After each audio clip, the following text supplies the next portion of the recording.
A pair of superstars with bark and bite. The quarterfinal round begins with a dog day afternoon in Long Island.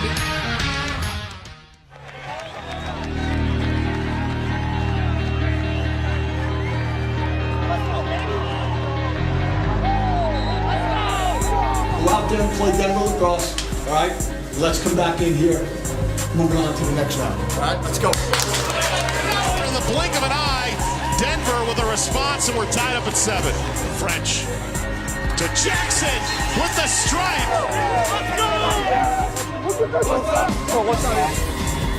Great pass, and it's Jackson Morrill again. The monkey is off their back. They're able to advance. Let's go. Come on. Opportunity down low. Look at the muscle, the Hogan and the Cook. The Dane train rolls on. We have lightning on and off. He can go, or a Fiche. Wow! Does it again! Stir the echoes of 1990. The quarterfinals begin in the NCAA Lacrosse Championships.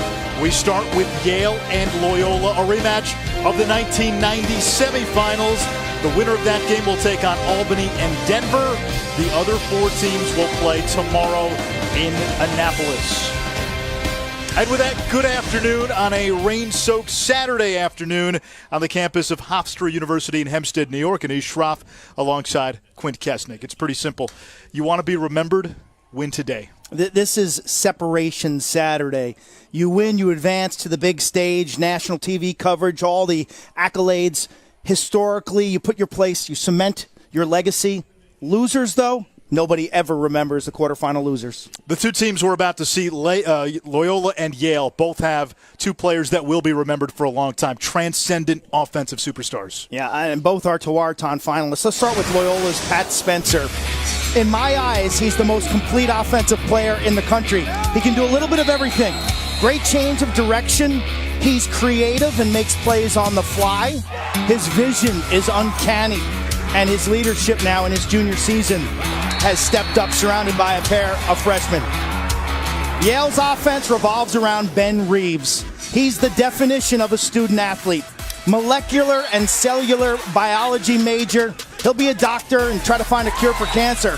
As of right now, straight line speed like you dream about having, an outside shot that nobody can seem to save, and a will and a determination to try to get this Bulldog team to championship weekend. 2 of the best offensive talents in the country, but it's Long Island. And everybody's got a guy. Our guy down on the field, Paul Carcaterra, who's got 2 guys of his own. You ain't kidding. You guys can talk about the alpha male offensive players all day long. Let me introduce 2 erasers, lockdown defenders. Let's start with Loyola's Foster Huggins. He's an absolute ball hawk defender who takes it away from offensive players better than anyone. His 51 caused turnovers are more than twice as much as any defender playing in the quarterfinals. He's 5'10" from Texas, so don't say he can't play. And then there's Yale's Chris Fake, who's a freshman, but plays like a senior who wants to eat raw meat. Physically, he can punish you. This one-on-one matchup on both ends will be off the charts. We are ready for the opening face-off of the quarterfinal round. Mike Orafice for Loyola, Connor Mackey for Yale.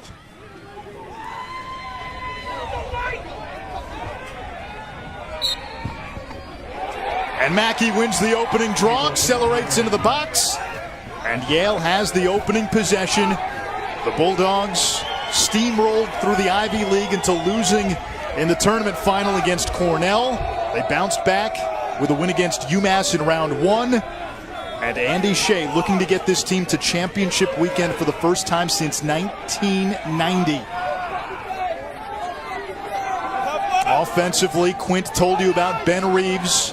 This is John Danigelis, part of the first midfield. Danigelis over to Jackson Morrill on the doorstep to Ben Reeves, and Yale wins the opening draw, scores on its first possession.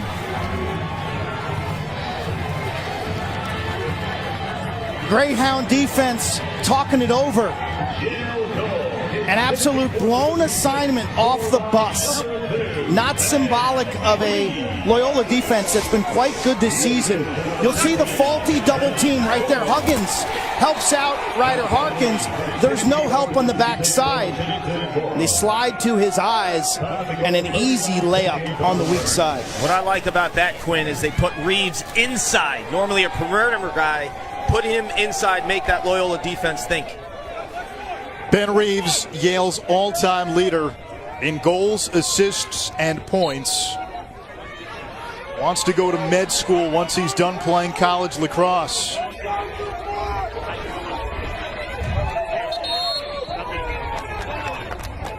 We get a loose ball hold on Loyola, so Yale gets it back. Loyola head coach Charlie Toomey told us faceoffs would be critical because Loyola gets so much of its transition offense off of faceoff wins.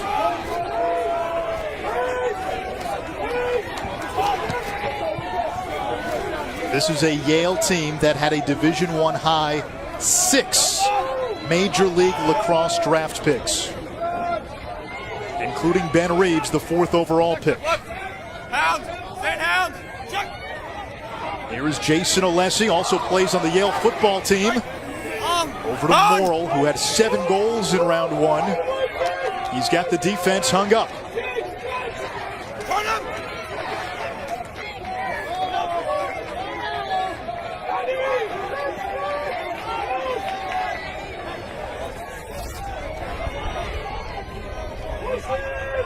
Morrill against Matt Higgins. And that's the trademark of Loyola's defense, the takeaway. But we get a hold on the Greyhounds, so Yale gets it back. Double teams and trail checks are the signatures of this gangrene defense. Swarming to ball carriers, getting the ball off the carpet, and running in transition. Here comes the great Ben Reeves, a save by Jacob Stover, but Reeves is there for the rebound and the goal. 2 early goals for Reeves, and Yale off to the fast start.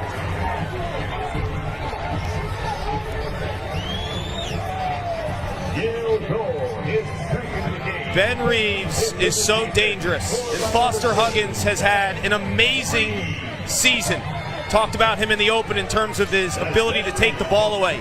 From a size standpoint, Quint, though, this is a tall task for the All-American from Loyola to stop Ben Reeves. Guys in white flying around right now. They're a big, strong team, but they look really quick. You had to be, I don't know if concern's the right word, Anish, but there was a certain antsiness to this Yale group under head coach Andy Shea this week. You think about the last decade, what they've accomplished. Like, this is the moment they've worked for now for about 10 years. How would they react? Yale has emerged as the preeminent power in the Ivy League, but in this decade, we've seen Cornell get to championship weekend, Brown get to championship weekend, and for all of Yale's success in conference, it has not translated in the NCAA tournament. Last week was just Yale's 2nd NCAA tournament win this decade. First NCAA tournament win for this senior class. Well, this is a team, they were ranked number 1 for portions of this year. I believe their only weakness is between the pipes and Jack Starr.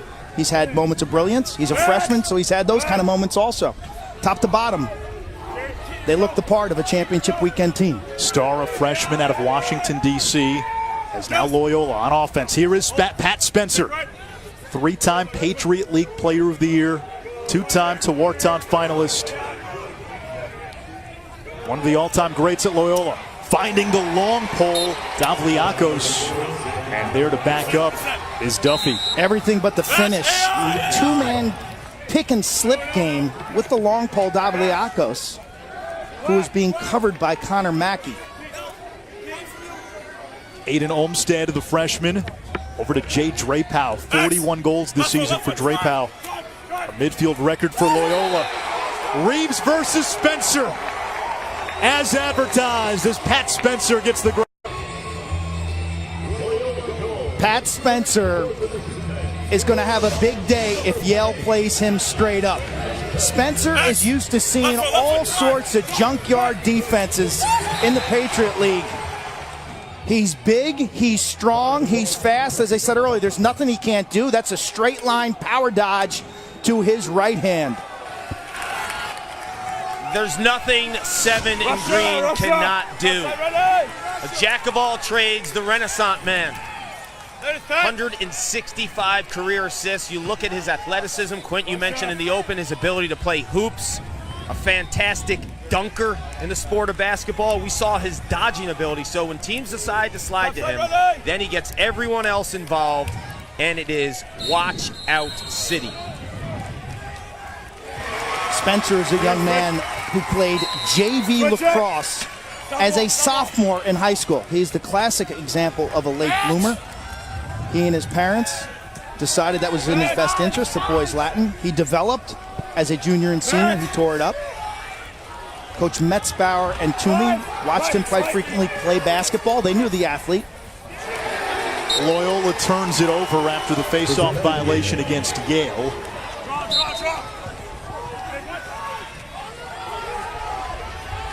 In an era when his classmates in 9th and 10th grade were giving verbals, nobody knew who he was yet. He was a late bloomer, 5'4" as a high school freshman, 6'3" as a high school senior. Greatest gift of all is time, gentlemen, especially in athletics. John Danigelis for Yale, shooting wide. Okay, these early possessions now. As an individual, you're trying to gauge your matchup. A big, fast, strong. What are the characteristics of the man I'm covering or dodging against? And then as a group, as Loyola creates their second cause turnover, as a group, you're gauging the double team mentality. Are they coming with an early double, an early slide? Are they passive? What's it look like away from me off ball?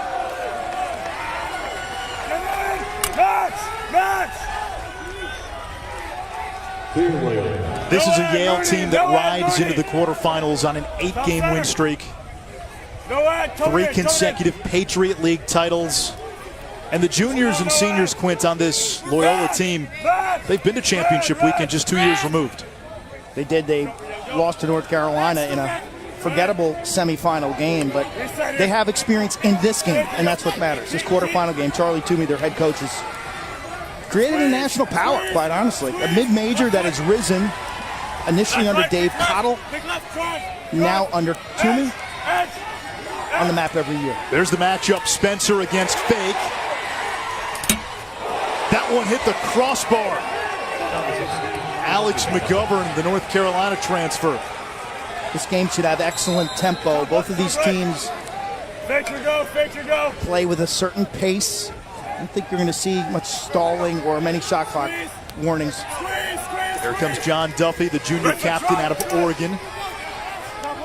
Now McGovern against Danigelis. Alex McGovern ties it at 2 for Loyola.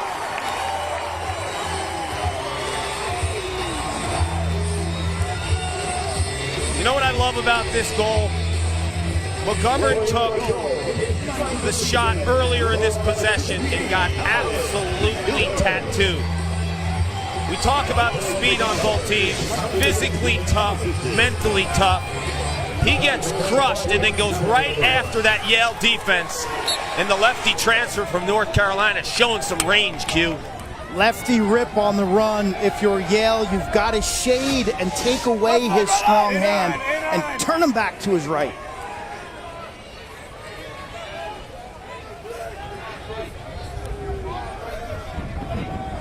Tied at 2, 9:13 to go in this opening quarter. It is quarterfinal number 1. The winner of this game will take on Albany or Denver. And then 2 more quarterfinal games tomorrow in Annapolis. The 1 seed Maryland against Cornell, while Duke will take on Johns Hopkins. A first round rematch from a season ago. Here is Jackson Morrill. 3 lacrosse Hall of Famers in his family. Father Mike, grandfather Bill, great-grandfather Kelso. All played at Johns Hopkins. Kelso was also a coach there. Now here comes Alessi against Mintzloff. Loyola last week really shut down Virginia for the better part of 3 quarters. Final score 14-12. The game was never really that close. Alessi turned away by Ryder Harkins. And now Reeves against Huggins, only for a moment. Brian Tevlin, freshman out of Livingston, New Jersey. Here's Lucas Kotler. Had a couple of goals in round one against UMass. Huggins shading Reeves. Here's Morrill. Tevlin steps into one, beats Stover over that left shoulder. It's 3-2 Yale. Yale creates a terrific matchup. Inside, Morrill gets switched on a shorty, so he peels off behind the goal. It's Morrill 15 and white against Minsloff. Well, that's not a great scenario if you're Loyola, so they double Jackson Morrill. Potential step-down shot. It's Tevlin and Yale up 3-2. Watch Morrill take it top side, and 12 and white buries the rock.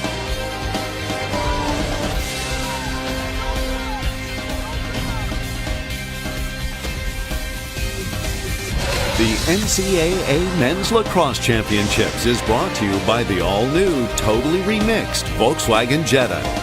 Just crack it. Final that was played in the rain, much like today. In goal for Loyola that day, wearing number 7, their current head coach, Charlie Toomey. Wearing those fresh white sweats. They had a sheen to them. Yale tied this game at 13 to force overtime, and in OT, in the rain, Chris Colbeck delivered the game winner to send Loyola to the championship game. Okay, unseen in that game, if you look at Andy Shea. Yale has not made it back to championship weekend. 1990, that was the year the Dow cracked 2,800 for the first time. The Hubble telescope launched into orbit. Number 1 song in May of 1990, Vogue by Madonna. Cuse won their 3rd national title. As you said, Toomey was the goalie. Steve Vakeness, who's been the volunteer assistant at Loyola, was the face-off man that day. And it was his work against John Reese of Yale that tipped the scales in Loyola's favor late in that game. Reese, an all-time legend and Hall of Famer, 82 goals that season as a face-off man and I didn't bring my rain gear, though. My dad packed the car. The boys headed down to Rutgers, and it was awesome. My favorite player in college lacrosse was Jim Blanding, who played for Loyola. I used to watch everything he used to do. Those 82 goals by Reese, still a single-season record. Shared now. Miles Thompson tied it a few years ago. Here's Joey Sessa. Lightning in a shot glass at 5'5", feeding the crease, finding Reeves. That's turned away and vacuumed by Foster Huggins, the Patriot League Defensive Player of the Year. Tell ya, Huggins was staring at the ball carrier and Reeves pulled the string. Let's take a look at some keys for the Greyhounds. I think they've got to win this Stover-Star goalie matchup and somehow survive the face-offs going head-to-head with Connor Mackey. And then defensively, their identity, as I said earlier, double teams and trail checks lead to turnovers. Pat Spencer's got a shorty in Danagelis. Spencer sitting on 99 career goals, now picked up on the switch by Robert Mooney. Gets away from Drapeau, able to retrieve. And Drapeau shaded by Tyler Warner, one of the best short stick D-middies in all of college lacrosse, 5 and white. Tire, go! Bottom right, bottom right. Top right. Tire, go. Here comes McGovern, he's got a goal. Turned around, lost the ball. Here comes Danagelis. Unsettled opportunity for Yale. Danagelis to Morrill. Gaudette, a save made by Stover. A lot of weapons on this Yale offense. Matt Gaudette in the Ivy League semifinals against Penn had 7 goals. And then Reeves had 5 goals in the championship. And then Morrill had 7 in round 1. Depth of scoring is their signature. The guys in white. 4 players with plus 30 goals.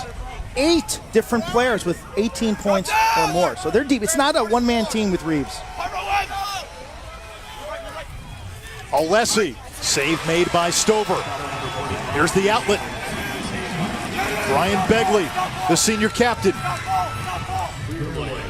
Stover standing tall. He is under an onslaught of shots now with already 4 stops.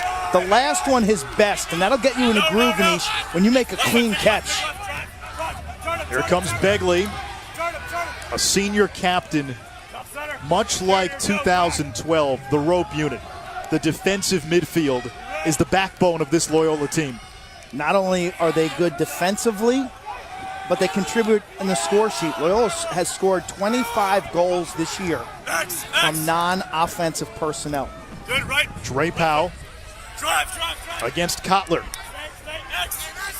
Now behind the cage. Here's Spencer on the wing. Spencer attacking. Save made by Starr. Olmstead gets it back.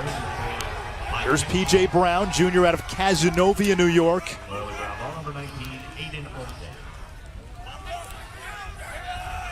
Olmstead, a freshman, along with Kevin Lindley, a fellow freshman. The 2 other starters on attack with the junior Spencer. Duffy way off the mark. Drapeau there to back up. Olmstead has the matchup here, gentlemen. 19 in green. Looking to switch now. He's an attackman. And Tevlin, the midfielder, out of his element. But Olmstead has stepped up big time as a freshman. Clark, we've seen a bad shot, now a bad pass. How are the conditions down there with the sticks and the rain? You know, it's wet, but over the last few years, I think the technology in mesh. Whoa! What a rip. P.J. Brown, the equalizer, to tie this game at 3.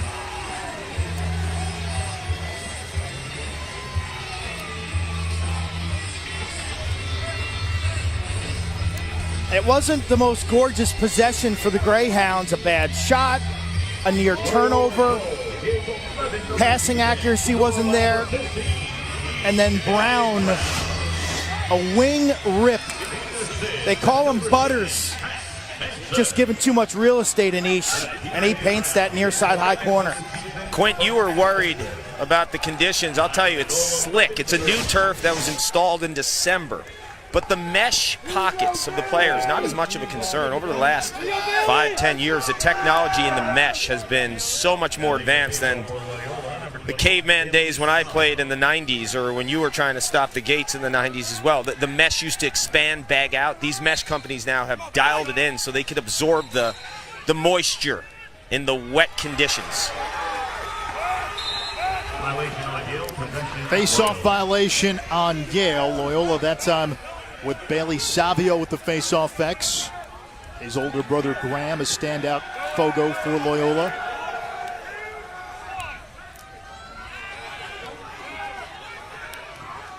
Here is Olmstead, chased by Kevin O'Connor.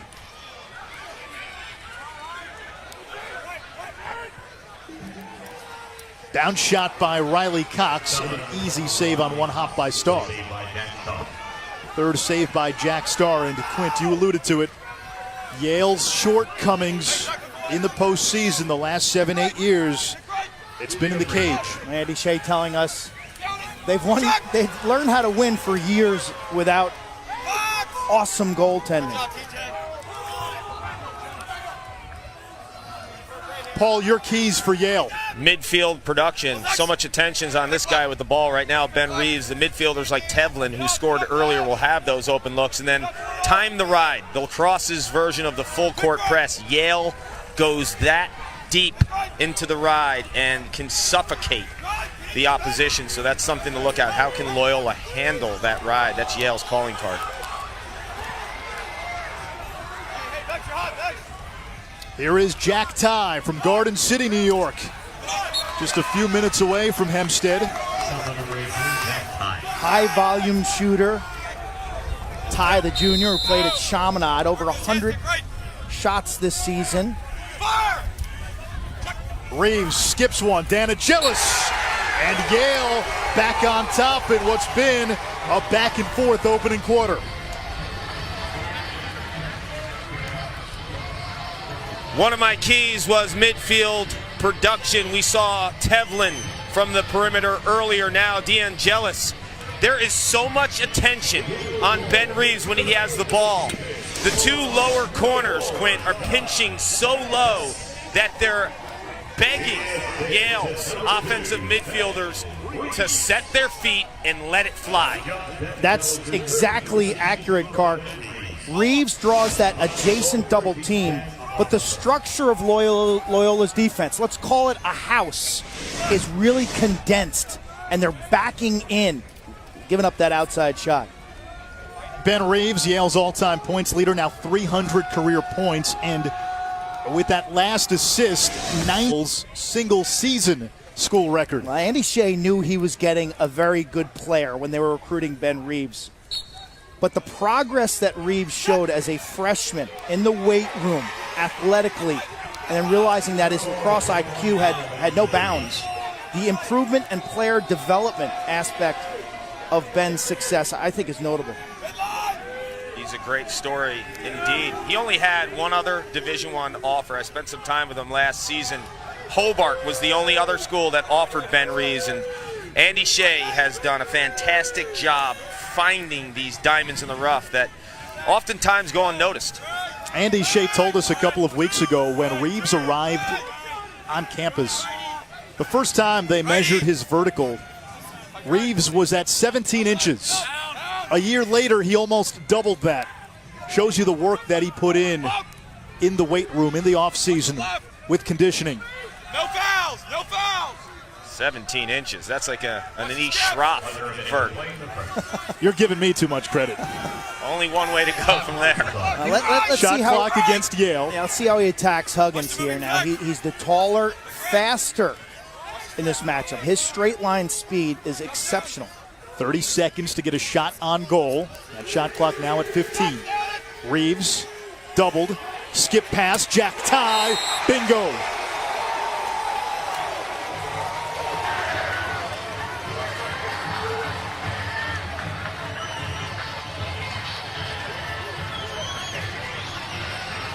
It starts with Ben Reeves creating a matchup advantage behind the goal. Full speed off the pitch. Defense has to rotate. He's got two choices here. Does he throw it to Danagelis, who's adjacent, or does he skip it across the face of the defense? He throws a dart. Look at that. I mean, that is right on the money. Ty is able to catch in rhythm, crow step, celebration time. Pick your poison, Quint. Slide to him early, he will dissect you with those passes. Don't slide to him. He does what he does best, goes one-on-one. Yeah, Loyola's picked both in this first quarter. 2 goals, 2 assists for Reeves. And right now, Yale winning the possession game as Mackey wins another faceoff. It feels like the Bulldogs have had the ball for most of this quarter. 15 seconds. Here's Reeves against Huggins. The senior captain from Macedon, New York, swarmed in a double. Begley jarred it loose, and Begley picks it up with 5 seconds. Up ahead, Olmsted can't handle it, and the first quarter will come to an end. Reeves and Spencer, the 2 Tewaaraton finalists, both put their stamp on the first 15 minutes. Spencer, a goal and an assist. Reeves, 2 and 2. Yale, looking to get back to championship weekend for the second time in 3 years as we go down to Paul. Coach, after that first quarter, Ben Reeves, 2 goals, 2 assists. What's your biggest concern defensively? You know, we got to communicate out there. Right now, I think they got us on one where we were in half zone, half man. They're starting to drag us away a little bit. We're putting a lot of emphasis on Ben Reeves, and I think they're playing behind the ball really well. He's dragging a double, throwing through, and getting some good step downs. We're going to see how things go, but we're going to try and hedge that adjacent a little bit more. Thanks, Coach. Okay.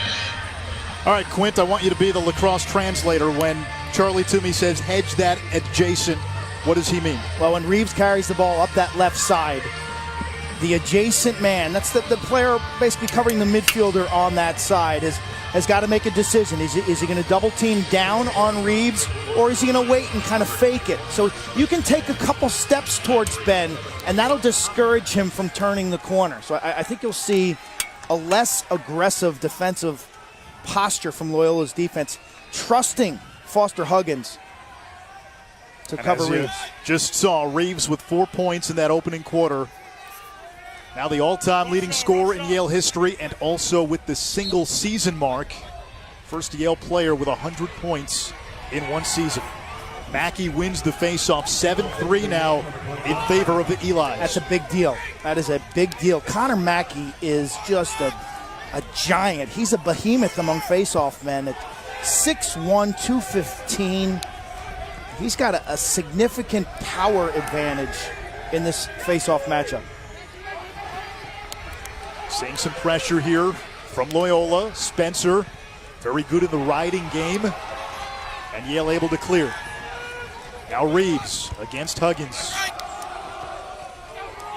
Ben Reeves, two-time Ivy League Player of the Year, three-time Tewaaraton Award finalist.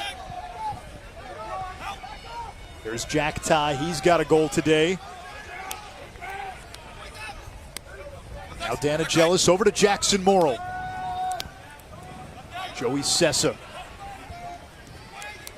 Small, shifty, and quick. Sessa able to move the defense. Ty fakes the pass. Good recovery there by Zach Davliakos, the senior captain. Yale's about team offense. Number 2 scoring group in the country. And I love how the different skill sets, whether it's Reeves and his speed passing, Gaudette's a finisher, Sessa's quick and shifty. It's like a great salad in each. They complement one another.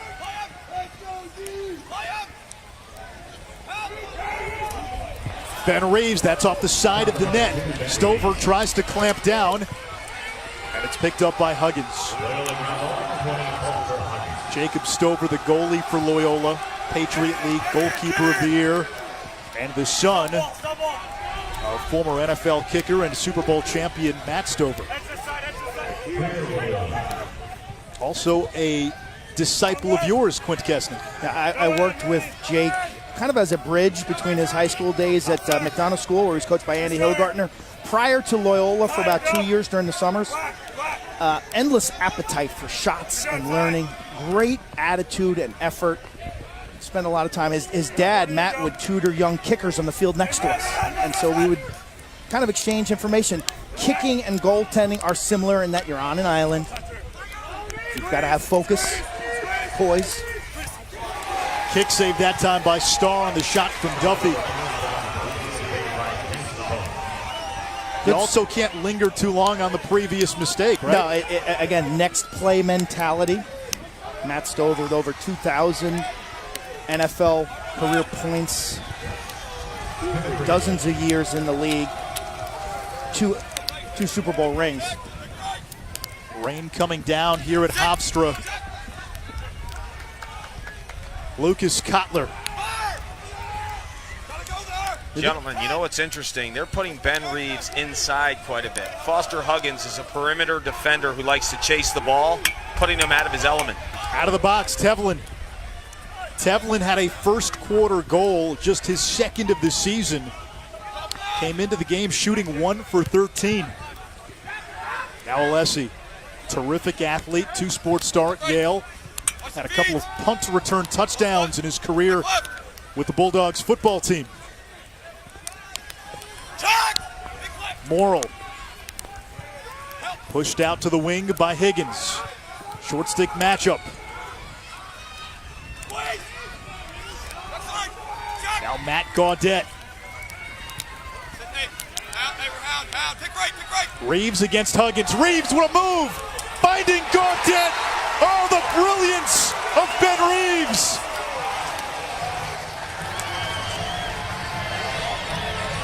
The passing ability of Patrick Spencer and Ben Reeves has been on display quite a bit. The speed dodge of Ben Reeves we've seen all season long, but this is ridiculous shake on Foster Huggins, who's on track to be a first-team All-American. When you turn around a guy like that, and the defense has to rotate, smell ya later. Andy Shea told us that Foster Huggins is a lead with the poke check type of guy. When Huggins lunged and poked at Reeves and missed, there's a moment there where the defender's a little flat-footed and leaning forward.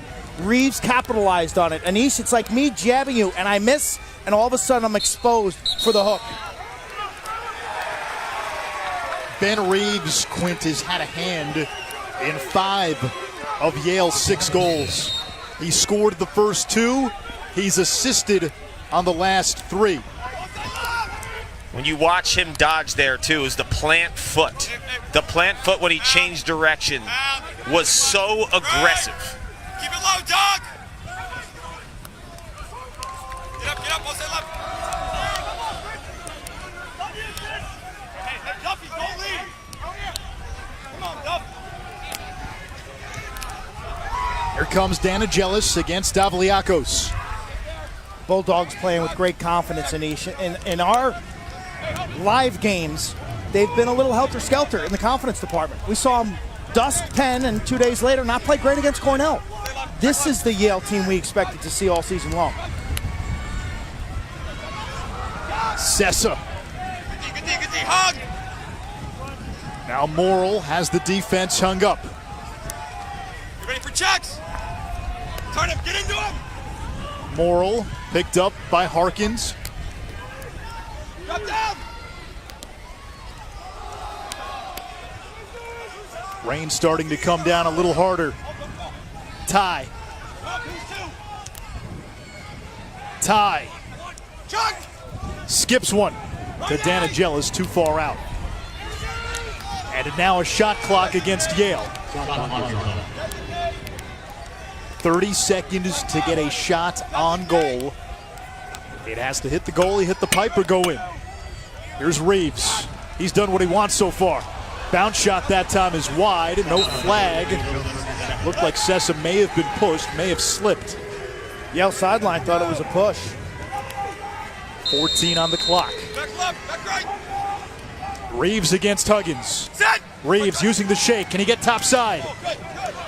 Good recovery there by Huggins.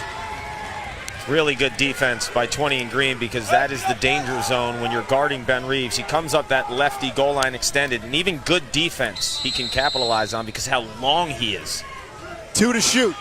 And Danagelis just lobs one behind the cage. Here comes the 10-man ride. You can hear it from the sideline. The cage is open. It's a 3-4-3 alignment with an empty net. How about Pat Spencer? And now here comes Loyola. Good coaching by Charlie Toomey and his staff. They knew that ride was coming. They swing Spencer, their best player, all the way back into the defensive zone to help and to carry it up the field. Kark, this ride by Yale has been a huge weapon. The last 8 opponents have been clearing at 75% against Yale.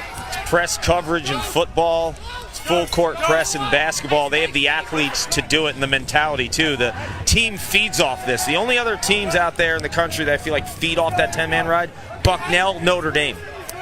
Duffy to Spencer. Spencer gets one back for Loyola, his second.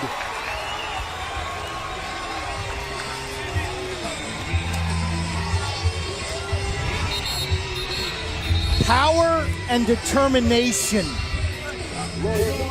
The ability to deal with contact. Patrick Spencer catches this ball behind the goal with a full head of steam, drops his shoulders, little shake and bake, turn and rake. Spencer and Reeves putting on a show. 2 players, not for an age, but for all time.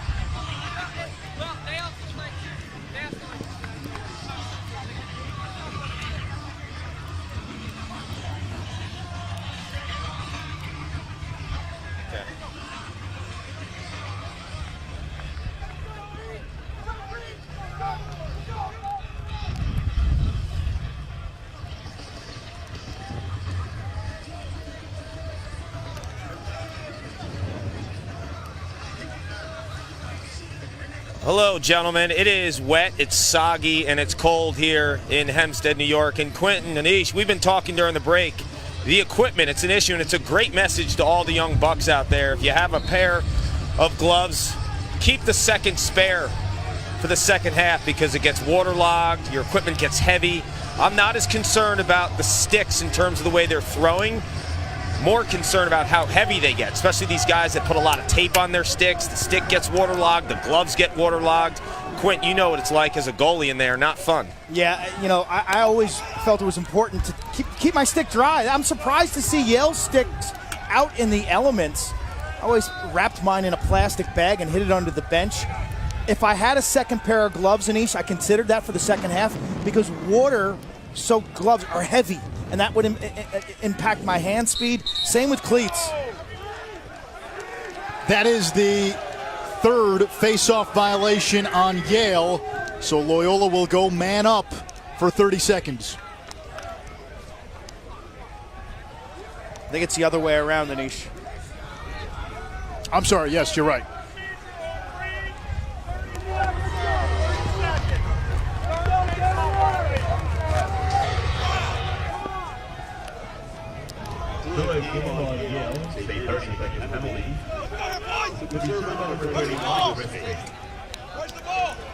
Five straight face-off wins now for Yale. 32nd man up. Yeah, Connor Mackey putting on a show. Best supporting athletic performance today behind Reeves. Oh, he has provided awesome. The possessions. I mean, later we're talking about T.D. Erlin of Albany. Mackey dusted Erlin 13-8 when this Yale team beat the Danes. Kotler's shot saved. Nice out by Stover. Davliakos, now Duffy.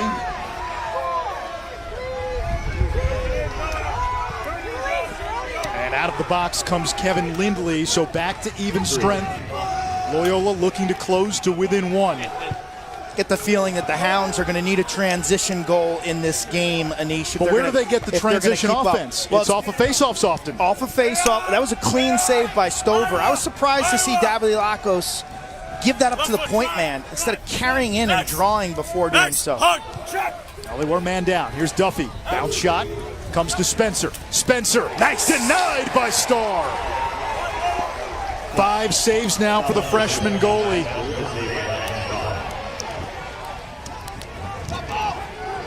Here comes Chris Fake. And a timeout by Andy Shea with 6:42 to go in this opening half. Fake, the Ivy League Freshman of the Year. Our first team All-American according to the media voting. Nice job by Starr now to get back on his line. I love his positioning, and he fills up the upper portion of the goal. On inside shots, your mindset as a young goalie should be 70 to 80% of the shots are coming high. I can't let the shooter beat me to the punch. I've got to take away high. If he jams it low down in the corner, you know what? I'm turning around, grabbing that ball, and flipping it to the ref. That's not on me. But if it goes over my shoulder or over my stick, I own that goal. So great job by the freshman Starr. This game featured 2 of the great offensive talents in Pat Spencer and Ben Reeves. This is getting Pacino and De Niro in the same movie on screen at the same time, and so far, this one has lived up to what we thought it would be. And how about a comparison? IQ, you're seeing it. I mean, the pass from Ben Reeves through the defense, Spencer's ability to break the 10-man ride, creativity. I give Pat Spencer on his body of work this year the advantage there because he is ambidextrous. Speed, ain't nobody as fast as Ben Reeves. I mean, I think when he enters Major League Lacrosse, he'll be one of the faster players in the league. COD, Spencer's more of a shake and bake. I think he gets that from the basketball court. Vision on the year, Spencer. Today, though, man, Reeves has cut that defense in half with those skip passes. And then shooting range, no doubt in this category. When Yale has an extra man, Reeves is a threat from 15, 16, 17 yards. He's got a strong outside shot. So far in this first half, Spencer 2 goals and an assist. Reeves 2 goals, 3 assists. There is a Larry Bird, a Dominique Wilkins type of dynamic to this game. The 2 superstars going back and forth. And Paul, you've got the best view in the house. 2 elite talents, 2 of the greatest to play at their respective institutions. Competitive fire, too, and you know the old cliche, make everyone around them better. This is what these guys truly do. And Quint, when you look at that breakdown, You almost got to laugh, too, because when you check one player, you think of what the other player is not getting that nod, but he does that at an elite level, too. It's splitting hairs. Yeah, well, great players are tough to define. You can't define what Reeves means to this program. Staying after practice, working with the younger players, making Chris Fake the defender that he has turned out to be. I saw it firsthand at a late March practice. Sessa. And now Gaudette chasing Huggins. I think Stover got that with his left shoulder. That's one Sessa. He's coming around that goal line extended, increasing his angle to the middle of the crease. His stick is high. Just shoot at the goalie's ankles.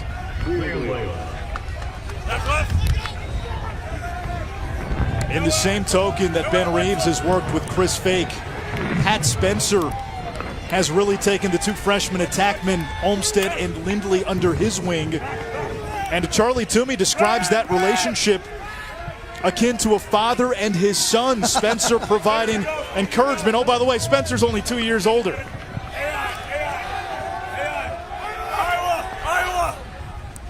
P.J. Brown on the invert.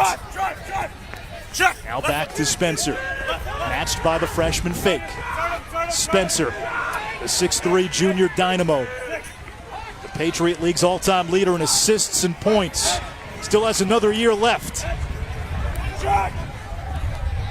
Here's Olmstead. Wide. Another opportunity here.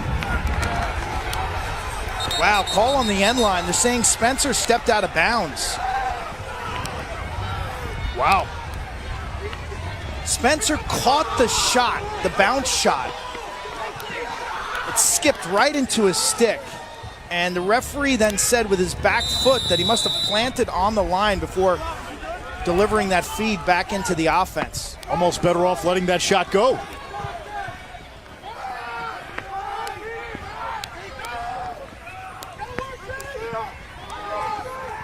Some pressure now by Loyola. Alessi into the attack box to clear.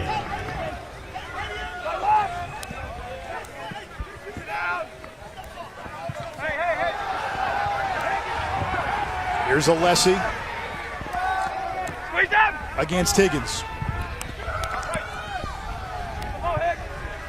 Now Tevlin, the freshman from Livingston, New Jersey. At the step on Foster Huggins. Plays it behind to Morrill against Harkins. Good defense. Kotler. Shaded by Zach Davliakos.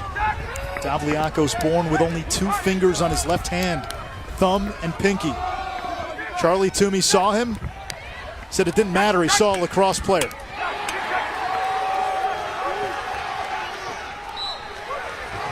Yale turns it over. Here's that last sequence, and you can see Spencer, yeah, that back foot was out of bounds. Nice job by our truck, led by producer Todd Jones and director Charlie Vanacore. Tough conditions for our cameras, folks. We're doing our best to keep those lenses clean and give you the best angles here. It is coming down hard. Brian Abbott, Dan Ferry, Rob Gross, the officials today. Loyola looking to close within 1. Yale has led most of the way. The Greyhounds, in fact, have never led. There's John Duffy, junior captain out of Portland, Oregon. Next. Dad, a 4-year starter on the Oregon football team. Now Drapeau, he's been quiet today. Collapsing defense by Yale on Drapeau. They just didn't let him go. So ruled interference. Anishi made a valid point. You know, Duffy right now, 5 and green, his shot doesn't look the same because of these conditions. Olmstead and Lindley quiet. Drapeau not getting his looks that he needs. He's a 40-goal scorer from the midfield, so not the typical Loyola offense yet. Last week, Loyola had a lot of secondary scoring to complement Spencer. Here's Drapeau. 41 goals on the season. The most by a Loyola midfielder in one campaign. He's got a tough matchup against Warner. An outstanding short stick D-Midi. Look at Warner all over him. Drapeau can't get loose. Warner knocked it away. Advantage defense. Strong on the corner. I get you with the trail check. Tyler Warner, second-round pick of the Florida launch in the MLL draft. Oh! And now Warner's got his stick knocked out of his hands by McNulty. Sidewalk Sale and Hempstead.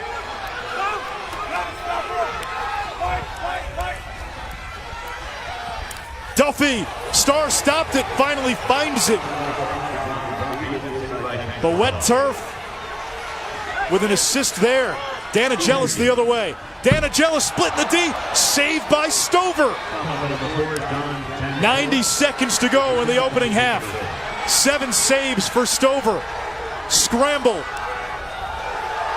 Yale picks it up. Morrill, 1:20 to go. This is great action. End to end, I love it. Benches going ballistic. Fans getting their money's worth. Timeout by Yale and Andy Shea with 1:13 to go in this first half. Ben Reeves, 2 goals, 3 assists, the Tewaaraton finalist for Yale. Pat Spencer, 2 goals and a helper, the Tewaaraton finalist for Loyola. Reeves has had a hand, Quint, in all but one of the Eli's goals. He opened the scoring on an assist from Jackson Morrow, where Loyola's defense somehow left him all alone. Rebound, always hustling, always in the right spot. And then we get to see his passing excellence, finding Danigelis. This one I love. Skips right through the defense. I mean, he cuts him in half. From strong side of the formation to weak side. Eyes up, and the last one to Matt Gaudette in the slot. Molecular and cellular biology major. He's going to postpone going to medical school for 2 years and do research in New York City. That man is the definition of what a true student athlete in the sport of lacrosse looks like. Paul. Big brains, big game. And when you watch him play, there's certain athletes, you know you want to stop them with their strong hand. A lot like James Harden.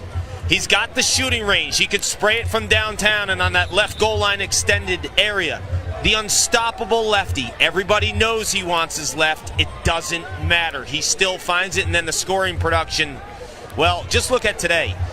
He gives so much juice and octane to this Yale offense. And the shooting ability of Ben Reeves. Shoot first, but we've seen this on display, not just today, but throughout the course of his career.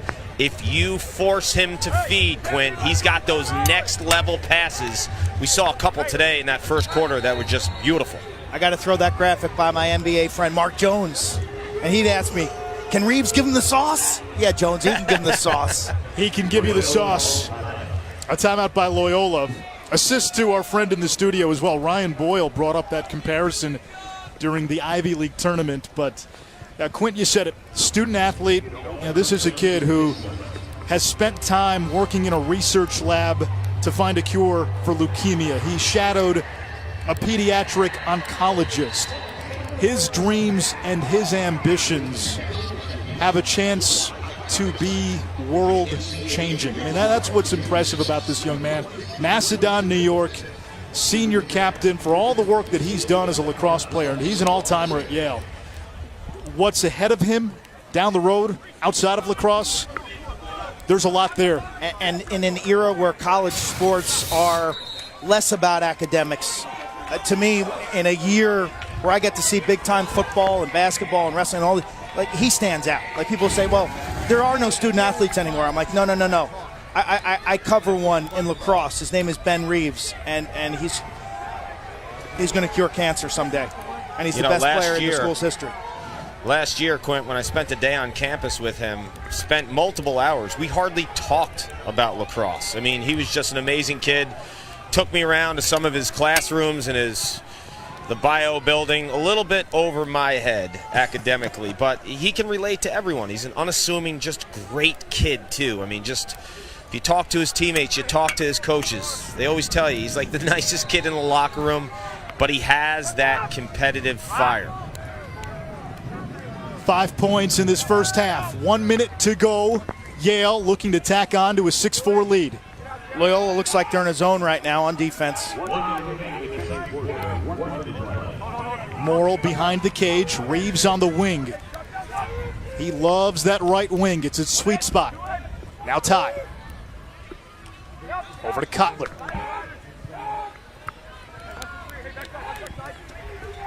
"40 seconds.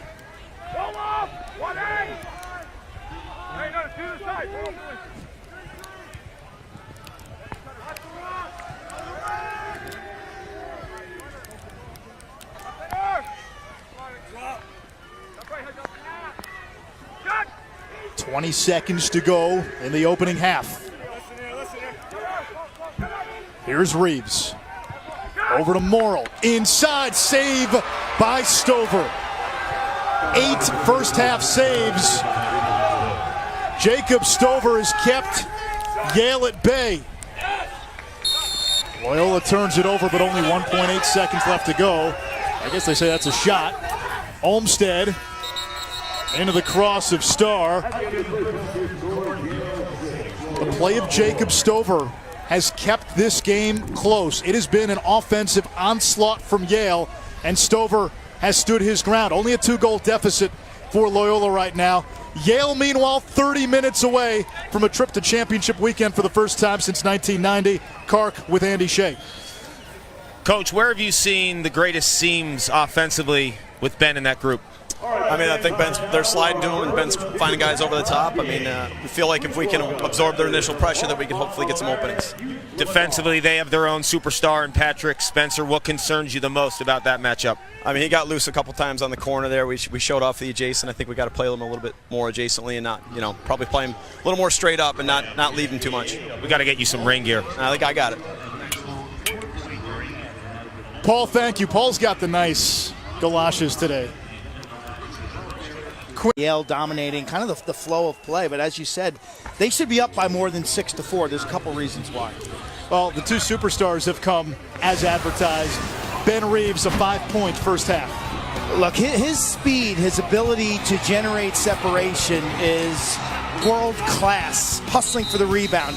The vision on that assist, cutting the defense in half with the skip pass, and then splitting left to right and finding Matt Gaudette inside, as advertised. Meanwhile, Pat Spencer has used power as his main attribute today. Strong shoulders, boom, running through checks and getting to pay dirt. Meanwhile, the possession game has been dominated by Yale's Connor Mackey. 6'1", 205. He's a horse. Quick on the clamp. Great exit strategies. This game would not be 6-4 without the play of Loyola goalie Jacob Stover. The junior, son of Ravens kicker Matt Stover, has been outstanding. Standing on his head, he's got 8 saves, body saves, split saves. I mean, this thing would be out of control if not for Stover. Spencer and Reeves have combined for 8 points in the first half as we check in with Kark. Well, Ben Reeves was the headline of the defensive conversation for Loyola and defensive coordinator Matt Dwan. He said when you're playing a guy like Ben Reeves, just like Pat Spencer, they do everything. If you slide to him too early, he becomes a passer. But they need to mix in some zone, some man, give him different looks, and then on the perimeter, they need to press out adjacent too on some of these midfield shooters we saw in that first half. The Yale offensive midfielders, whether it's Tevlin or DeAngelis, were firing from the outside when Loyola showed too much adjacent. Yale wins another face-off, now 10 out of 13. Mackey's won 6 straight, but the Bulldogs having some trouble clearing it. Ty able to split a double, and he touches up. Jack Ty all the way. Say that's a shot. Jackson Morrill there to back up. And Yale now will set up on offense. The rain really starting to come down. It's a great day to ride aggressively, Anish, because when these pockets change, it's harder to throw long distance passes. The 10-man ride is ideal for rainy day conditions. DeAngelis against Mintzlaff. The 6'4" short stick D midi. He's a good one, 44 in green. Military family, kicked around the U.S., St. Louis, Hawaii, ended up playing high school lacrosse in Chicago. Both parents in the Air Force. Top center! Who's hot? Runs and loud! Good check, good check. Ben Reeves trying to get open. Foster Huggins on him like a shadow. Ty trying to turn around, and Reeves will watch it go out of bounds. Your ability as a team defense to make adjustments, to follow the instructions of a Coach Toomey or a Matt Dwan, and execute and improve from first half to second half. That's essential if you want to play at Gillette Stadium next week in the semifinals. Loose ball picked up by Loyola. Flag coming against Yale.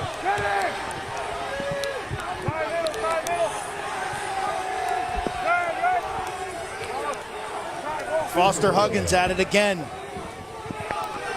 Pickpocket, turnover creator. Here comes Spencer. Fakes the pass. Finding Duffy on the wing.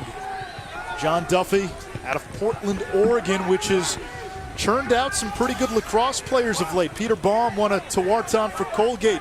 Tucker Dordovic had a terrific freshman season at Syracuse. Duffy, lefty shot.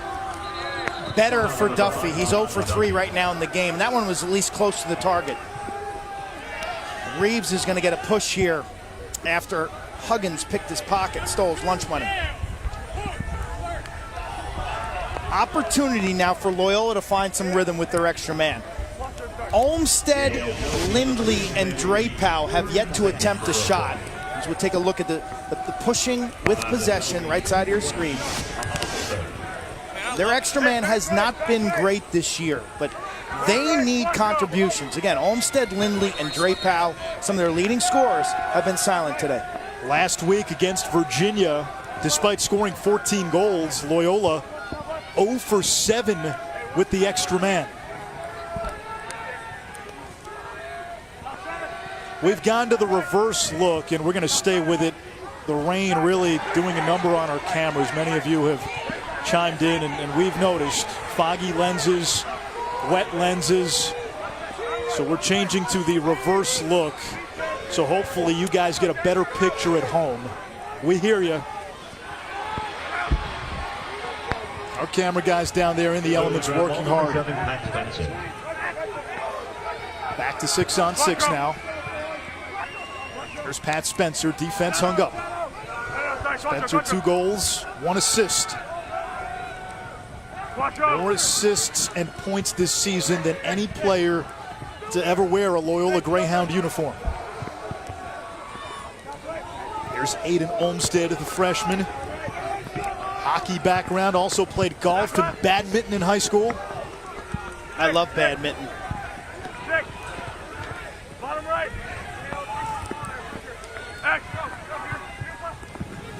Spencer feeding the crease. Bobby Austin had a good look. The supporting cast for Loyola has to step up. That's right. They got the lead singer. They got the guy who can wow the audience. They got Benny. They need the Jets.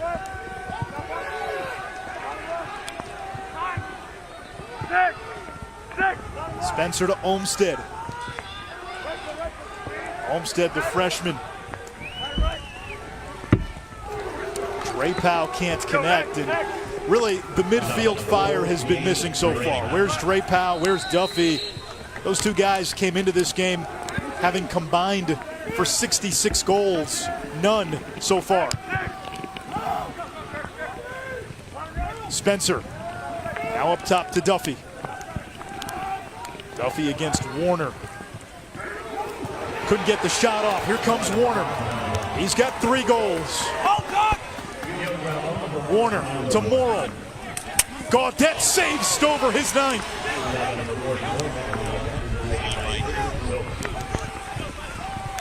And Stover out of the cage, couldn't pick it up clean. Reeves has it. Stover able to retreat back into goal. You Think about this winter and spring, Anish, with a horrible, long, dark winter we had with lots of snowfall and then a wet spring. And the game, your season-defining moment right now, played in a pouring rainstorm. What do you got in terms of your ability to perform at a high level in adverse conditions? How's your equipment holding up? Are your fundamentals sound, tight? A 16-minute scoreless drought for Yale as Tevlin fires high. Kark, you're down on the field. The wet conditions, how does it impact ground ball play? It impacts everything. Ground balls are just an element of the game. It's a lot with the footing, though. Ground balls, it's a situation where you anticipate. So if you're flying around, you can't cut and you can't adjust to the ground ball. That becomes the bigger issue. Scooping it, not so much. It's the adjustment and the improvising. Reeves skipped to tie. Another save by Stover, who's been a roadblock in goal for Loyola. That one was dominating by the goaltender. Top hand quickness and speed. Catch it clearly. Clean outlet, and you get to pump your fist. Mintzloff, and there's Starr with the answer at the other end. The young question mark, playing a strong game, Jack Starr. Freshman from Washington, D.C. His dad, a college hockey player. His mom, a figure skater in college. You know, Anish, you mentioned the ground balls. One thing I'd like Q to chime in here, too. It's the bounce shots, too. Let's see if any of these teams try to use the turf and the slick turf, too, because a lot of times, Quint, you know, on this turf, it can fly if you use it the proper way. Use the earth, use the turf. The analogy I'll make, Anish, hard-boiled egg on a wet counter. Right, okay. When you peel that hard-boiled egg and put it on a wet counter, it skims. Yep.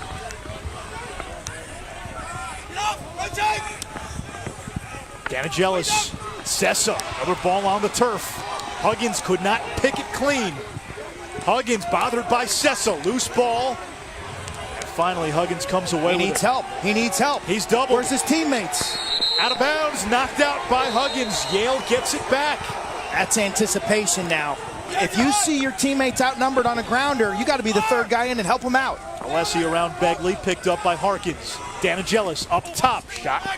And that's wide. Reeves there for the backup. Body blows now for this defense, Anish. They're starting to get a little tired, not moving around as much as they should. Long possessions. Nobody has scored in this third quarter. Yale has never trailed in this game. Bulldogs, though, have missed their last 12 shots. Here's Reeves.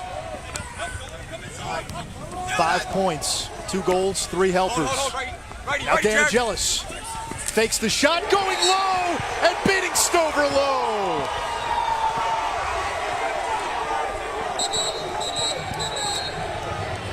That is a super important goal to give Yale a 3-goal lead.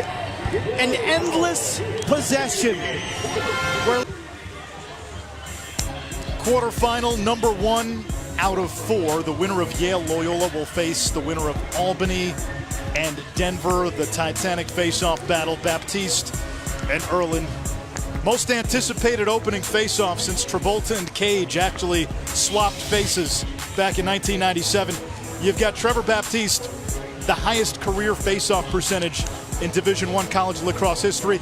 T.D. Erlin statistically having the best single season for any face-off match. I am the greatest of all time, Trevor Baptiste, the king and dominator, taking on the young buck, the new face, T.D., with the gaudy stats. I wonder how the weather conditions impact the face-off matchup. That's a great question for Greg Berenlian, who'll be joining us for our coverage of that game. Former face-off man at Penn State, New York Lizards, and of course with Team USA.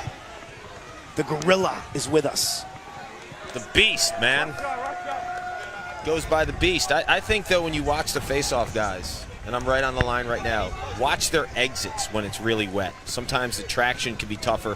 A lot of these guys will clamp, and then they get into the pivot move. And, you know, you talk to T.D. Erlin, big-time wrestler. He equates it to wrestling and escapes. When the turf is wet, the escape becomes more difficult from a traction standpoint. Yale had won the previous 6 face-offs. You talk about the quarterfinal round this year. Such a big theme, getting over the hump. Yale trying to get to championship weekend for the first time in almost 3 decades. Albany has never been there. They've suffered quarterfinal heartbreak in 3 of the last 4 years, including a devastating loss to go. The Duke seniors came to Durham on the heels of 8 straight championship weekend appearances. They have yet to go to the semifinals. Can they get there? Here is Pat Spencer. Took Loyola to the semis as a freshman 2 years ago against Chris Fake, the freshman defender. Doesn't play like a freshman. Spencer's shot, and Jack Starr denies that one. The goalies have been superb. The reaction on Yale's sideline, they understand that any stops that the freshman can make coming in this game at 48%. He was a number 20 freshman according to Inside Lacrosse in their Power 100 list. He's explosive. I love his patience today. You know, typically when you're under duress as a freshman goalie, Anish, you can kind of step back and fall on some high school flaws, so to speak, and he's been really sound and patient. It's like a hunt. You're in the forest, the snake hunting a little rodent. Very still, very still. Boom, and then explosion.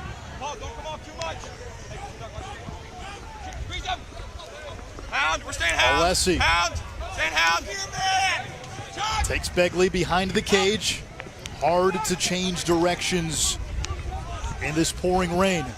Tevlin now. Step on Mintzloff. Pass for Morrill. Hits the ground. Who wants it? Get more jersey colors there. 50-50 ground ball. Popped into the air against a double. Morrill able to hold on. Plays it backwards. And Alessi comes away with it. Loyola still persistent. Those trail checks. Such a weapon, but Yale able to hold it. And Paul, what's the impact of these long possessions with these conditions? Get you on the ropes, man. This is a defense's worst nightmare because it's just body blow against the ropes. And I'll tell you, we're seeing a lot more drop balls too. I wasn't so concerned with pocket depth being expanded by the rain and the wet conditions, but the ball becomes slicker and the mesh pocket with the wax coating becomes slicker. That's why we've seen more drop passes these last few possessions. Shot clock against Yale. Here comes Reeves. Reeves looking to feed inside. I don't think so. Nice pickoff by the goaltender, who's your 7th defender. And you see Loyola, just a jog of a breakout. I mean, the Greyhounds on defense are tired. You'd love to see them sprint out of the hole, but they're doing their best just to get upfield and jogging. There's that ferocious ride by Yale. And Yale won't tire.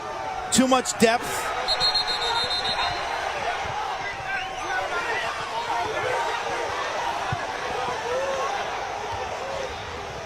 I guess they gave Loyola a timeout. The Yale bench pleading its case that Yale had the ball. How was Loyola able to call a timeout? Well, that's what Andy Shea thought, and it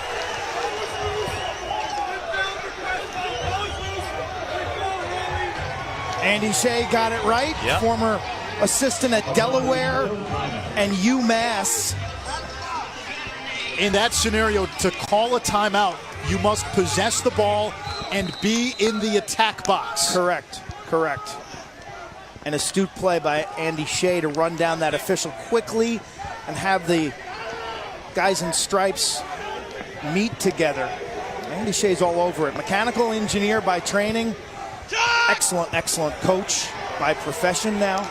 There was a game earlier this year between Marquette and Notre Dame where late in the game, Notre Dame was awarded a timeout when it did not appear they had possession in the attack box. Notre Dame ends up losing that game. They ended up winning. Who knows how things would have shaken. Morrill up top, Danagelis shooting wide. John Danagelis, former high school quarterback on Long Island. The only second half goal of this game. He likes these conditions, Smithtown East. Kotler, there's the double. Now Harkins on the switch, now Reeves. Loyola might want to think about getting into a zone, Quint, to give these guys a rest. You saw Foster Huggins just got backdoored. These guys are gassed. Face-offs have led to a possession disparity. Yale has good depth at the midfield, rotating fresh bodies in. It's been the same defensive core for the guys in green. Yale has possessed the ball for what seems like the duration of this third quarter. Sessa gets blown up. Davliakos now for Loyola. That's actually Volant. Now Kevin Lindley, who had 4 goals on 5 shots against Virginia last week. And I know there's a minute 30 to go here. Yes, Loyola needs a goal. They also can't give the ball back to Yale one more time. Critical possession here to end this third quarter. Yep, you want to burn 45 seconds probably here. You got to get a good look. Yeah. Duffy and Drapeau got to pick it up. They've been quiet. They're great players, not playing great today. P.J. Brown against Will Renz. Now Spencer has Fake hung up. Spencer to Drapeau. Shovels back to Spencer, less than a minute to go. Another ball that hits the ground. Olmsted can't pick it clean. We get a loose ball hold against Yale. Loyola ball, 53 seconds to go.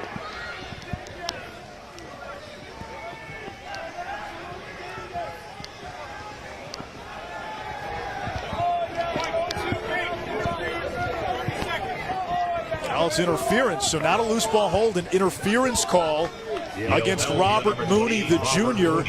And now Loyola gets to go man up. Opportunity for their offensive coordinator, Mark Van Arsdale, one of the best in the business, longtime assistant at Virginia in his second year now with the Greyhounds. So often teams have been shutting off Spencer. Let's see how Yale handles this. Loyola has not scored since the 7:58 mark of the second quarter. Austin to Duffy. Back to Austin. Lindley inside, off the mark. Austin there for the backup. 32 seconds left. Lindley is a junkyard dog. Freshman lefty inside, 31 in green. Here's Duffy, even strength. And a turnover by Loyola. Warner out of the box. Yale's got a chance, unsettled. Warner pushing, feeds the wing. Shot is wide by Morrill. 10 seconds to go. Reeves to initiate on the far side.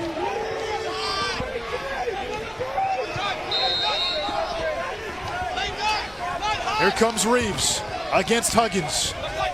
Reeves with time winding down. Stover makes the save. And we have reached the end of 3 quarters. Only 1 goal in that rain-soaked third. A goal by John Danagelis. Yale 15 minutes away from a trip to championship.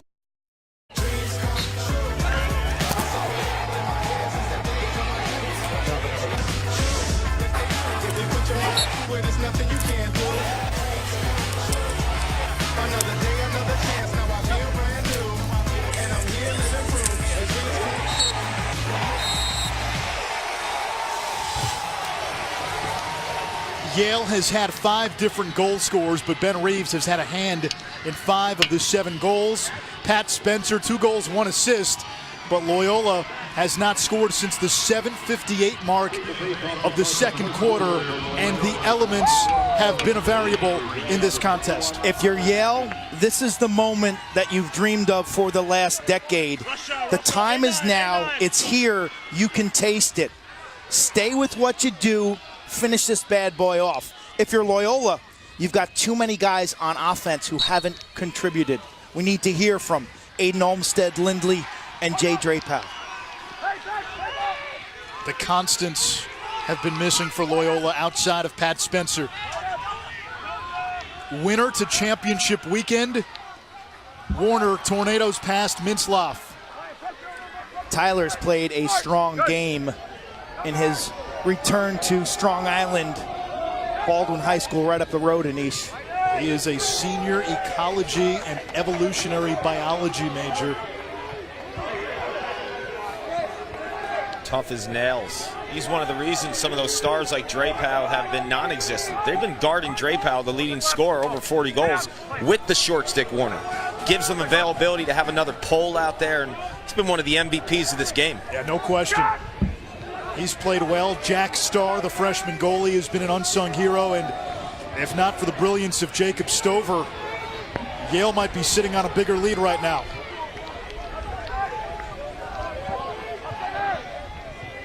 Greyhounds have been on defense for the majority of this second half. Here comes Jack Ty. Yale taking its time, and now a shot clock. Sessa against Begley. Sessa changing directions. Danagelis, and denied again. Stover with his 13th save. Terrific action there. Sessa breaking ankles, loses his man in the wash. Stover's locked and loaded today. Quint, you'd be proud of Stover. I'm watching this from field level. When the Yale guys plant their feet and rip, there's not a lot of net to look at there. He's covering his angles. He's been playing unbelievable today. Not guessing, finding the ball in the pocket of the shooter before it's released, off the lip, in the air, into my cross. A scoring drought north of 25 minutes for Loyola. P.J. Brown.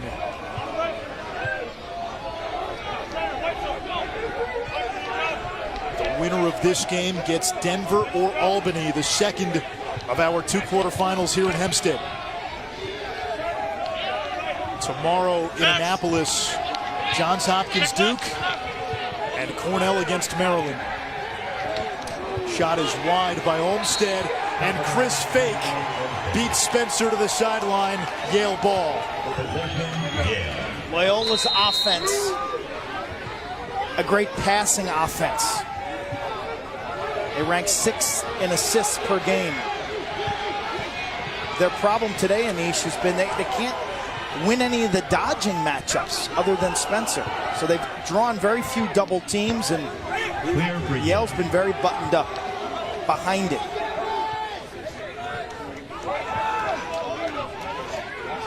Kark, we were all in New York City a few weeks ago for the Ivy League tournament, and when we saw Yale in person for the first time against Penn in the semifinal, it's Gaudet will play it behind. Now, this was a team that aces the eye test. Oh, yeah. Get off the bus. 6 athletes in Major League Lacrosse, drafted, most in the country. When they play hungry and they are hunting and they have that chip on their shoulder, like that game, like against Albany, they look like the most complete team in college lacrosse and unstoppable. And then we saw them 2 days later against Cornell, and different. 14 saves by Stover. Nice job by Gaudet, 44 in white, to get in the goalie's face after the save to deny the long outlet. Now Stover's outlet pass intercepted by Yale and Keating. And Loyola gives it right back. For this Yale team, anything short of a championship weekend appearance would be a disappointment. This is the best team they've had since that John Reese-led 1990 team. It's been building. Today is the day where your internal goals collide with the external expectations. It's that day, that magical day as an athlete where you say, hey, everything we've been working for is right here. And they've handled it well. They've stayed true to their identity. They've been aggressive. Andy Shea told us beginning 2010, which was the genesis of this Yale Renaissance, a decision was made within the program to stop worrying about the opponent. And sometimes that's to the detriment. We saw it in the Cornell game where Yale chose not to shut off Jeff Teague. Good point. But the idea was focus on the team, focus on what you have and getting better as we get a shot clock. That's very hard to do because as a coach, you want to scheme and game plan each and every week. And you know how tempting it is to potentially shut off a guy like Jeff Teague when you've seen it successful in weeks past? But no, they stay to their identity. There's Ben Reeves and another save by Stover. Stover has done his part with 15 saves. He stood on his head on this rain-soaked field.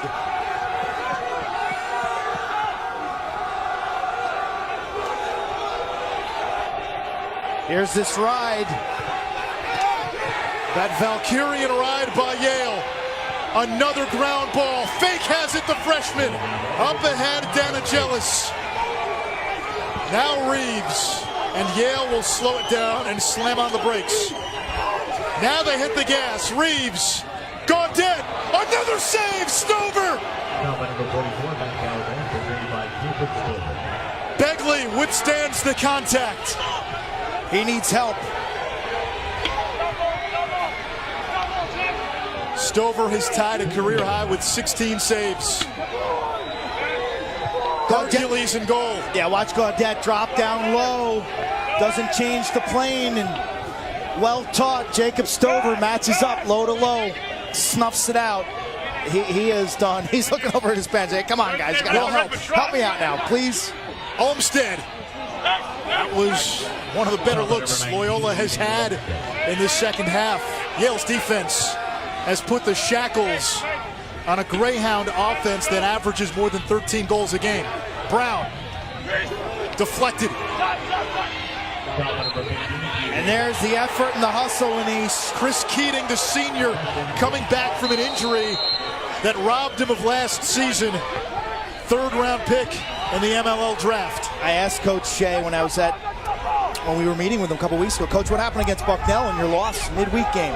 He says, we didn't hustle, we didn't make the effort plays. He goes, we chart how many guys dive for shots. I'm like, really? We chart that? It's like, yeah. So you watch Yale play, they routinely dive for shots. In every film session, they clip 4 or 5 effort plays to show the guys. And they practice with great effort as well. I got to tell you, I haven't seen them in person in late March. Watching them practice, tremendous intensity and fire that they bring to just an everyday session. Defensively, Loyola has been shut out now for more than 30 minutes, a half of Lacrosse. Here comes Sessa. Quinty, you get the feeling if Yale scores next, that's the ball game. Absolutely, Loyola would have to chase. Gaudet inside, nothing there. He was pushed into the crease. Stover gets back into the cage. You know, you guys mentioned 1990, the last time Yale's been in championship weekend. I'm right next to this team, and you sense the urgency and how close. Sessa, another save by Stover. Oh, wow. Gigantic hit. Wow. Matt Gaudet, the Canadian, going down. Here's the ride by Morrill. And look at the Yale sideline, bouncing with emotion.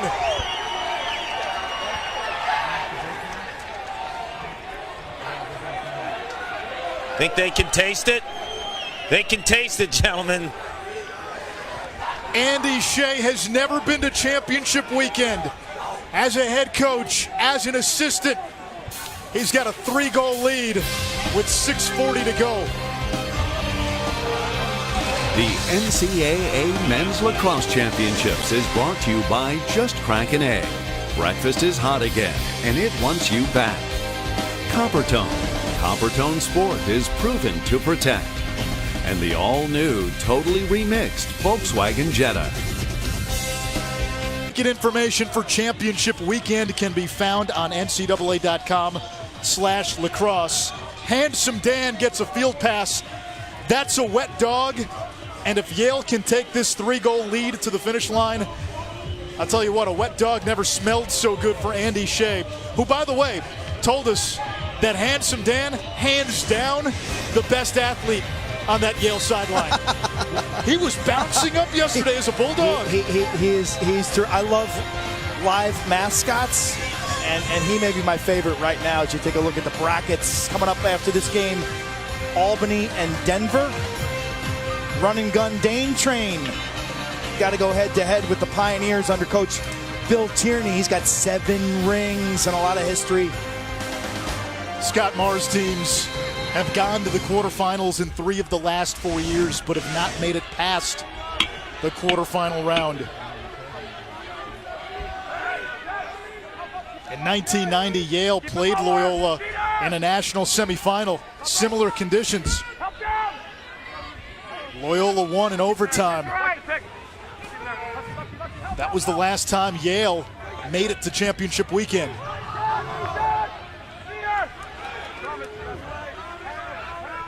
Sterling goalie play for Loyola and Jacob Stover, but the Greyhound offense has disappeared.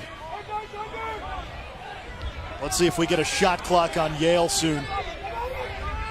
Less than 6 minutes to play. There it is. This defense has to be tired right now. Sessa, the bouncer. Guess who? Jacob Stover.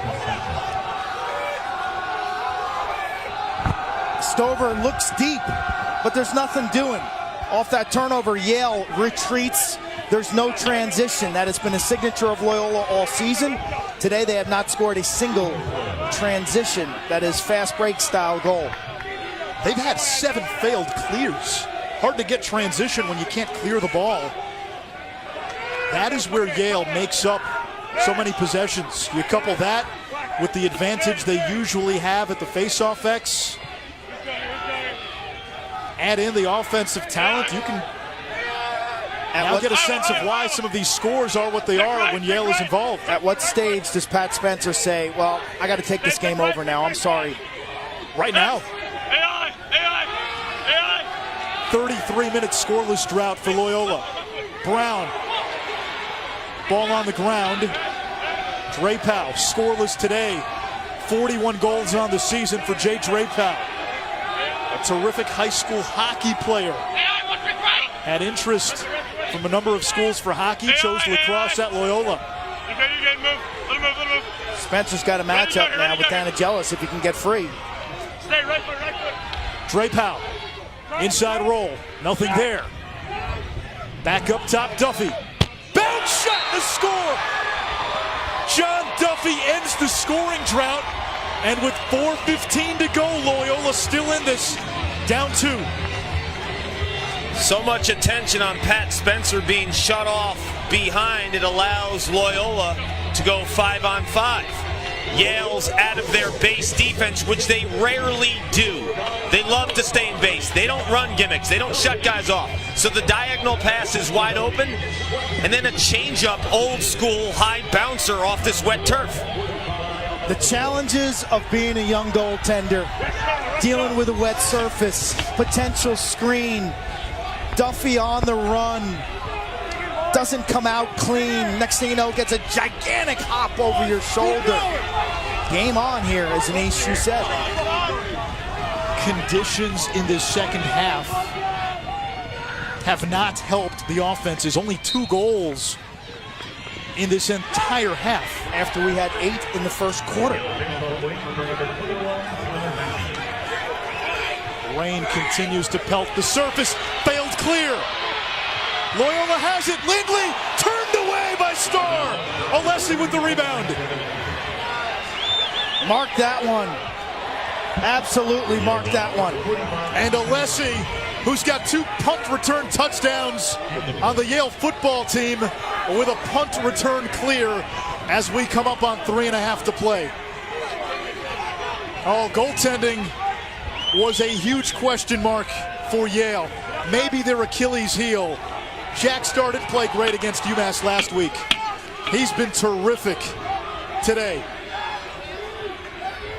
Jack, you gotta get those hands. Hey, Higgs, you ready for that clamp? Clamp it, clamp it, clamp it, clamp it, clamp it, clamp it.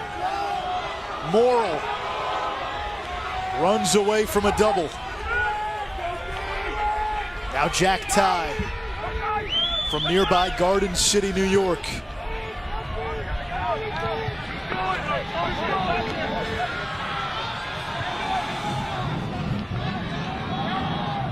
Ty calling for it, gets it.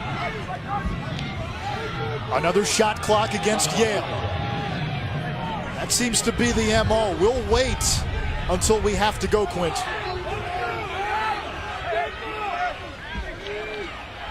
Inside, in the crease, flag down.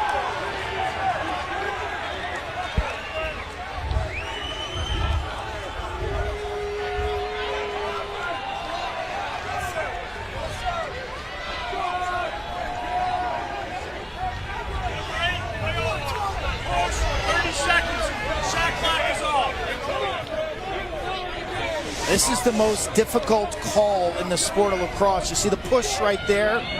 Player lands in the crease. Penalty on Higgins. And now Yale with an extra man opportunity. You could see Andy Shea talking with offensive coordinator Andy Stimmel. What's more important here? Time or generating quality? The ball. Yeah. The ball's absolutely. the most important. You got 30 free seconds. And there can be no shot clock during an extra man situation. So then you figure another at least 45 seconds till the shot clock would come on. And then Loyola would need 2 goals in about a minute, maybe less. In these conditions, we've only had 2 goals in the second half. And Connor Mackey. That's right. Morrill.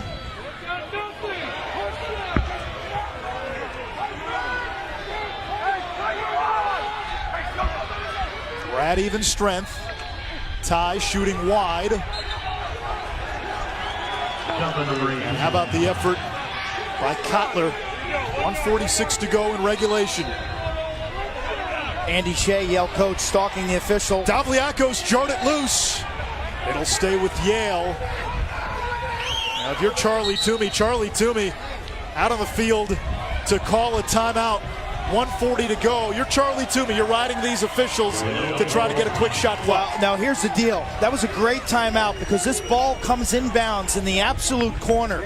That is the best area on the field to execute a double team. I would be shocked if Loyola doesn't double the ball carrier in the corner, bring their goalie out of the goal with 1:40 to go and try to get the turnover. This is just a perfect spot on the field to execute a double team. Despite success in the Ivy League, NCAA tournament success this decade has eluded Yale. The past 3 years, the Bulldogs losing in the first round. 2013, Quint, that was a heartbreaker for Andy Shea in the quarterfinals. That was a game that Yale had a lead late. Jojo Marasco with late heroics for Syracuse to get the Orange into championship weekend. 2012, a first-round loss. But for this senior class, they've been building toward this. A couple of bad draws in the NCAA tournament. 140 away from not having to hear about 1990 for a long time. Internally, it's always been about the race to improve. Every time we talk to Andy Shea, yeah, we just got to improve this week, improve this month. You think about the external validation of winning a quarterfinal and making championship weekend. These seniors would leave a legacy. Kark, you were in the Yale huddle a moment ago. They taste it. Quint, you liked where the ball is for them. But more importantly, I like the athletes they throw on the field here. Jason Alessi, yeah, they don't want him to score a goal, but he's one of the fastest guys on the field. He's also a defensive midfielder in the event that Loyola gets the ball. They have the right personnel on the field. Same with Tyler Warner. So you have 45 in white, 5 in white that can burn clock if they get the ball, and then they're back on defense. Reeves beats the double team on the empty net. Reeves gets it back, shoots and scores! The dagger, Ben Reeves!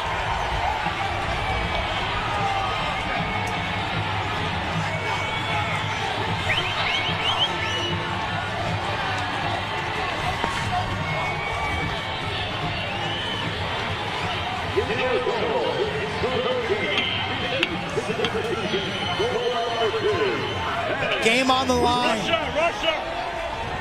You know the double team's coming. Who handles? Who do you think handles? Ben Reeves. Sprints past the double like they're standing still. Misses the empty net. But the follow-up? Stamp your ticket to Gillette. Yale's going dancing. Can Handsome Dan have clam chowder? He's an English bulldog. He'll eat anything you put in front of his snout. I love that dog. 51 pounds, 2 years old. Best bulldog mascot in college athletics. Nicknamed Walter. They don't call him Dan, they call him Walter. After Walter Camp. The Georgia people are saying, what about Uga? Don't at me. Handsome Dan. Not the drooler that Uga is. A flag coming against Yale. 1:13 to go. This is possible to tie this game, Anish, okay? You need a quick extra man goal. And Connor Mackey. And you need some Fogo success. Mike Orafice had 2 goals last week off the face-off X, but Wait he there. has 1-1, push, 30 seconds. Wait. Orafice has been neutralized completely by Connor Mackey as we get a penalty on Keating. Yeah, Yale's got some big athletic defenders. Yale 0 for on the man up today. 0 for 7 last week in the win against Virginia. Spencer. Trey Powell, side of the net. Starr picks it. And now Alessi will try to get away from the Greyhounds.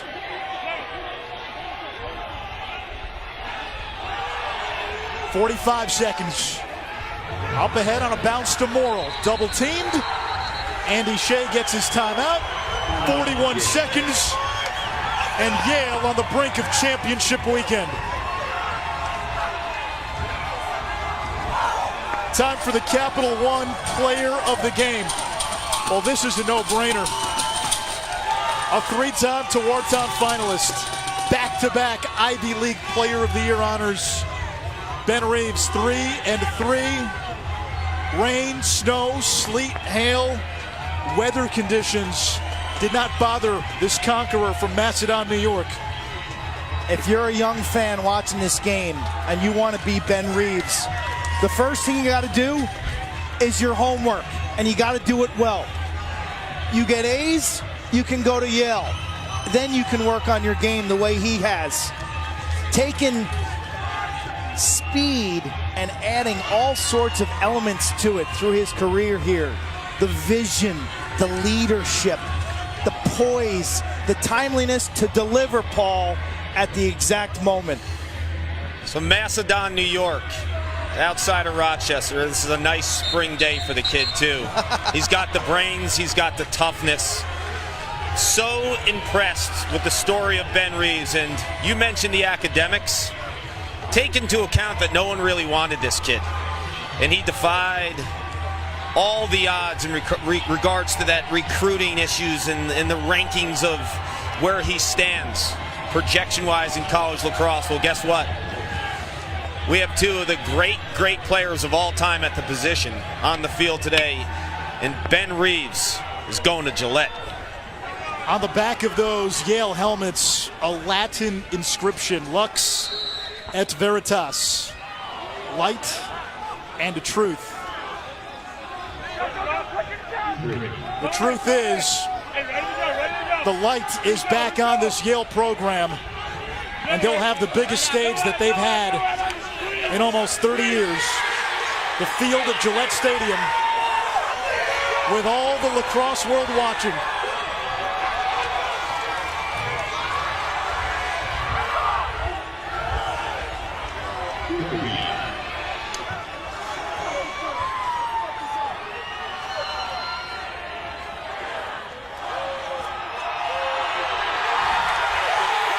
The Yale Bulldogs are headed to championship weekend for the first time since 1990.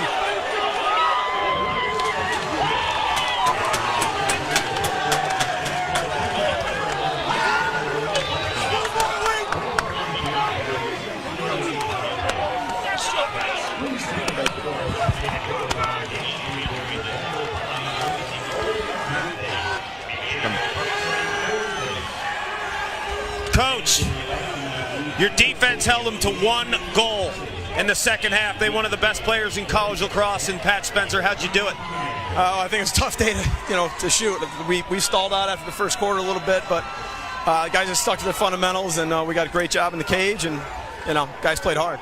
You talk about the toughness of this team all the time. Yep. Describe what it's really like. They're an impressive group. They fought through this, and is a very tough competitor, and they gutted it out, man. It was all grit to win this game. You and I talk a lot. You downplay going back to championship weekend. Don't lie to me. How does this feel?